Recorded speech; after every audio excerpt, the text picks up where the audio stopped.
News Andhra. Central ఏజెన్సీలు ఈ ఖర్చుల లెక్క ఏ బేసిస్ మీద లెక్కిస్తారో అర్థం కావటం లేదు. గ్రామాల్లో 5,327 కుటుంబ నెలవారీ ఖర్చు అంట. అసలు ఖర్చు ఎంత అవుతుందో చిన్న లెక్క మనమే వేద్దాం.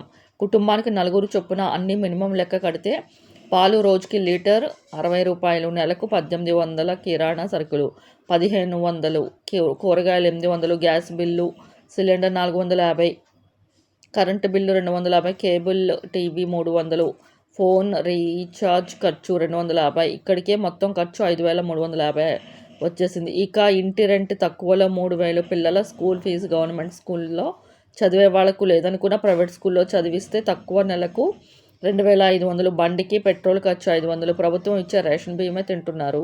అయినా బియ్యం లెక్క వేయటం లేదు. అన్ని ఖర్చులు కనీసం వేసుకున్న 1,100 పైనే అవుతుంది. సినిమాలకు కానీ, హోటల్లో తిండికి కానీ ఖర్చులు, హాస్పిటల్ ఖర్చులు కానీ లెక్క వేయలేదు. ఇక పట్టణాలు ఎంత అవుతుందో మీ ఊహకే వదిలేస్తున్నా. జీడిపి, ద్రవ్యోల్బలం లాంటివి కూడా ఇలాగే లెక్కిస్తారు అనుకుంటా. ఏమోలే. జై భారత్, జై హింద్, జై మోదీజీ.